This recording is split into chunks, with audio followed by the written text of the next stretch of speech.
My interview on the mansion tax Santa Fe voters will consider in November is coming up in about 15 minutes. New Mexico's water challenges are vast, especially as the planet continues to warm. In arid places like New Mexico, that warming comes with increased drying. And with a limited amount of water to share among states, cities, farmers, and of course ecosystems, water planning is more important than ever. At the end of August, Our Land's Laura Paskus spoke with New Mexico Interstate Stream Commission Director Hannah Risley White about the state's challenges and how people can get involved in water planning. Hannah Risley White, welcome. Thank you so much for having me. So you are the director of the New Mexico Interstate Stream Commission. What role does the commission play and why does New Mexico need one? Sure. So the New Mexico Interstate Stream Commission is tasked by statute with supporting New Mexico's compliance with interstate compacts primarily. So those are the agreements between New Mexico and our neighboring states about how water is shared. We also participate in a lot of efforts to support compliance with federal environmental regulations like the Endangered Species Act. And very importantly, and something I'm excited to talk about with you today as well, we support water planning, both statewide planning and regional planning across New Mexico.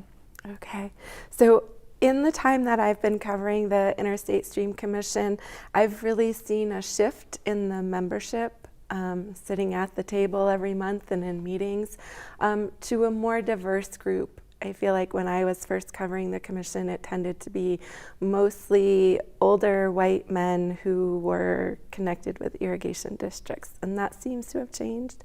How does a more diverse commission benefit the whole state? Well, I guess, I would say that the challenges that we face in New Mexico related to water are very significant, especially in the face of climate change and increasing aridification. In order to craft solutions to those problems, we need all the voices at the table. And so clearly, ag is an integral part of our values and our culture in New Mexico, but we need, academics, we need municipal users, we need environmental interests, we need everyone at the table in order to be successful in confronting the challenges we're facing. And speaking of those challenges, the Rio Grande is dropping right now. We had a really varied year in terms of water, went from floods to really low conditions. I know this is a vast question and one you think about all the time, but what are the big challenges in terms of supply and demand in New Mexico? I think the last couple of years have been a real wake-up call for us in New Mexico and across the world in terms of climate change. We saw unprecedented forest fires last year.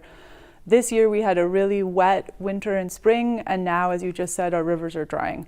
And so, we worked very closely with the New Mexico Bureau of Geology and Mineral Resources a couple years ago to compile all of the latest science around climate change impacts to New Mexico. That report can be found online.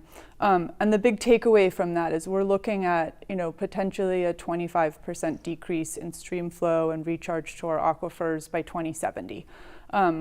That means it is more critical than ever for us to work together to get ahead of those challenges rather than land in conflict and costly litigation, but figure out what that increasing scarcity means to all New Mexicans. Water touches everything we do in New Mexico. And so it's both a scary moment, but it's also a real opportunity. We have a governor who fully supports climate and science-based policy. We have a legislature with real commitment and motivation to solve and fund solutions. And then we have the Water Policy and Infrastructure Task Force, which the state engineer convened last year. They produced a very comprehensive set of recommendations related to water, and we have unprecedented state and federal funding. So it feels like this magic moment that we may be able to seize upon to really lay a path for New Mexico to confront those challenges. And in terms of water planning, can you talk a little bit about what water planning the state is undertaking right now, and how it's different from, is it different from efforts in the past? Yeah, absolutely. And I think given what I just said a minute ago, this isn't something just for decision makers to participate in. This is a moment for everyone who drinks water in New Mexico to come to the table to support crafting these solutions. And I'm particularly excited today to talk to you about the Water Security Planning Act, which was passed unanimously in this legislative session. It was instigated in part by a recommendation from the Water Policy and Infrastructure Task Force that I mentioned earlier, and it's an entire rewrite of the Regional Water Planning Statute for New Mexico. The original statute was from the mid-1980s and had largely met its purpose.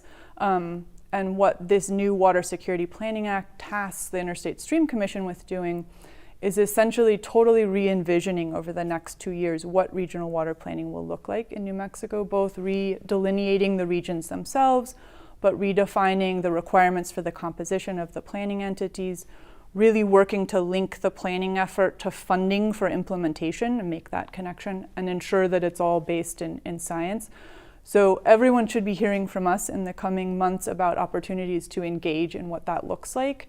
I am really excited about it and optimistic that that work can really support communities across the state in planning for the changes ahead and ensuring that we have policies and programs in place to protect our interests and our values throughout the state. Yeah.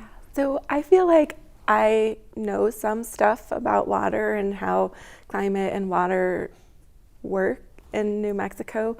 But even someone like me who, like, I feel pretty tapped in, like, I have no idea where I fit into water planning or how my voice and perspective could be heard. And so I feel like if I don't know that, lots of other people don't. So can you give our audience some advice on how they engage and also how they feel like they're being heard?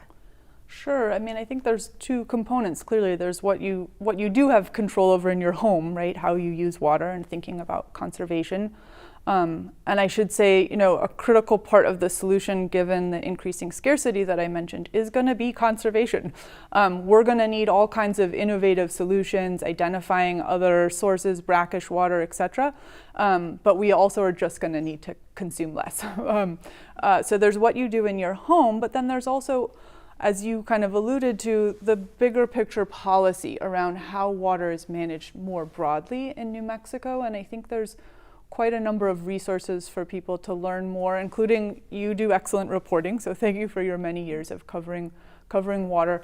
We're really our planning group is looking to become sort of a hub for information where people could come to our website, find out more information about how to engage in regional planning, but also specific policy decision points or opportunities for innovation, and having sort of white papers and an ability to connect people to information to help solve exactly the problem that you're talking about. What does an average person do to help influence policy?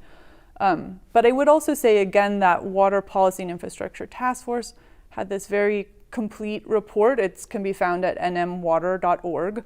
It includes 17 recommendations with a total of 106 strategies. It's way more than could happen immediately, but there's lots that people could work to advance in those recommendations, and we're looking at it as something that will be phased over the next 2 or 3 years or more to get those policies in place, and certainly looking for support on those as well. Mm-hmm.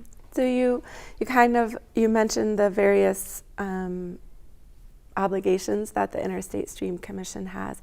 I wanted to talk just a little bit about rivers and rivers that go through multiple states.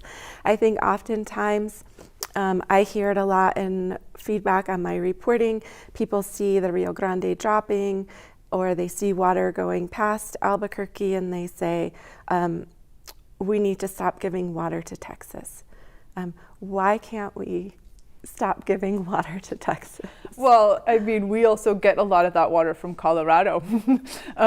So, Colorado could say, well, let's not send any water down to New Mexico. I think given increasing scarcity, those agreements between states become even more important, and our compliance with them is just being a good neighbor, right? And so I think that even though it's hard often for people to understand, we are part of a broader system, both in terms of surface water and shared aquifers, right, that need to be managed collectively and thoughtfully with all of our partners across our state boundaries. And then in terms of, the Interstate Stream Commission has obligations for the state for, interstate compacts. What about obligations to rivers themselves and the ecosystems they support? I think one of the things that I've been excited about in the last few years is really seeing blossoming partnerships across the NGO community and government community and academic community. And so, I spoke to this earlier, I don't think we can solve these problems alone. We're gonna have to be super creative in bringing all the partners to the table. There is a robust group of NGOs in New Mexico working to protect stream flow for the environment. And as we see increasing rise in temperatures, and that scarcity that I mentioned earlier also means less water for our natural ecosystem. So we have some real decision points to make as we face that increasing scarcity about what we value and what that means about how we're protecting flows for habitat. And there is an amazing group of folks working on that right now in New Mexico. So do you think that New Mexico could ever be one of the states that recognizes that rivers, say, have rights to their own waters or are protected like that? Yeah, absolutely. I mean, the Office of the State Engineer currently is permitting in-stream flow as a permitted use. There's a number of those applications out there. Interstate Stream Commission is also tasked by statute with administering what's called the Strategic Water Reserve.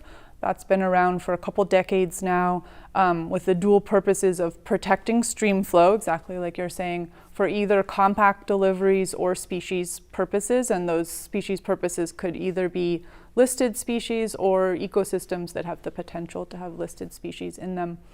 It's a very powerful and yet I think underutilized tool for New Mexico. We haven't had consistent funding for it over time. This legislative session, we also got a big chunk of money, which we're really pleased with. That reserve is becoming incredibly valuable in stream systems across New Mexico, including most recently on the San Juan. We participated in a very innovative partnership solution on the San Juan with the Nature Conservancy and the Jicarilla Apache Nation for a large strategic water reserve lease there. And we're hoping to learn from that and replicate that elsewhere in order to protect stream flow. So these are challenging and scary times when it comes to lots of things, fire, water. Are you hopeful is not the word I want to use, but what do you have hope or optimism for New Mexico and our water challenges?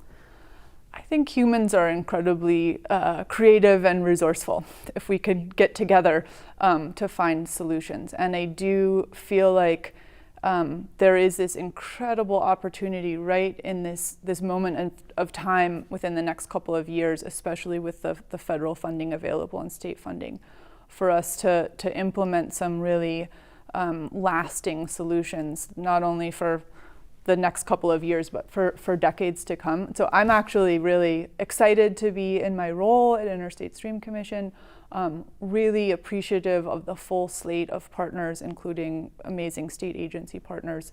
And so I am, even though it is a daunting and overwhelming task, I'm very optimistic about what we can achieve together in the next couple of years. Right. Well, Director Risley White, thank you for being here today. Thank you so much. Really appreciate it. Thanks.